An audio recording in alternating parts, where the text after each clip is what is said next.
The relentless flow of asylum seekers into Turkey and Greece has brought European relations to breaking point. Tighter border controls are placing a growing strain on Greece, where tens of thousands of asylum seekers are now stranded in camps. The European Union says unless the migrant flow is stopped, Europe's passport-free travel will be a thing of the past. Anne Barker reports.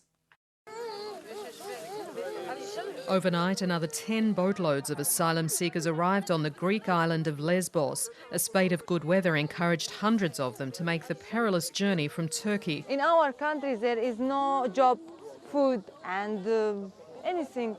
We hope you can help us. I'm from Aleppo, Syria, this man says. We came through the sea in a dinghy and thank God we arrived safe and sound. Already this year, more than 100,000 migrants have entered Greece from Turkey, but tightening border controls in both Eastern and Western Europe are stopping them travelling further west. In northern Greece, a long column of migrants was seen marching towards the border, demanding entry to Macedonia.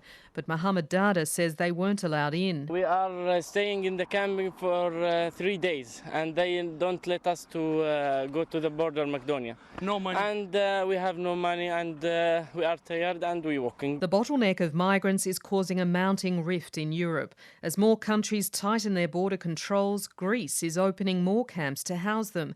Austria is the latest country to place a daily cap on the numbers allowed in. And now Vienna has angered Greece by excluding it from talks on the crisis. Tensions are so bad, Greece has withdrawn its ambassador to Vienna. This was a meeting with Western Balkan states without Greece because we met as those particularly affected by the migrant influx, says Austria's Interior Minister Joanna Mikl-Leitner. One has to see that the waving through of people concerns Greece, and if Greece is not able to reduce to stop this practice, then others have to act, because it can't be that this policy of waving people through continues and as a result more and more people come to Central Europe. The EU is now warning of a complete breakdown in Europe's migration system unless countries can work together. Its Commissioner for Migration is Dimitris Avramopoulos. The route along the Western Balkans, yes, the situation is very critical. The possibility of a humanitarian crisis of large scale is there, is very real and very near.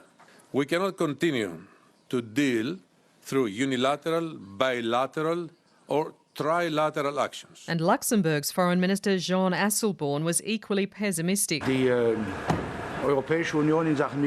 terms of migration, the European Union no longer has a clear line, he says. We're heading towards anarchy. Others warn that Europe's passport-free travel within the so-called Schengen zone, which stops at Greece's eastern border, is close to collapse unless the migrant flow stops soon. By March 7th, we want a significant reduction in the number of refugees at the border between Turkey and Greece, says Germany's Interior Minister Thomas de Maizière.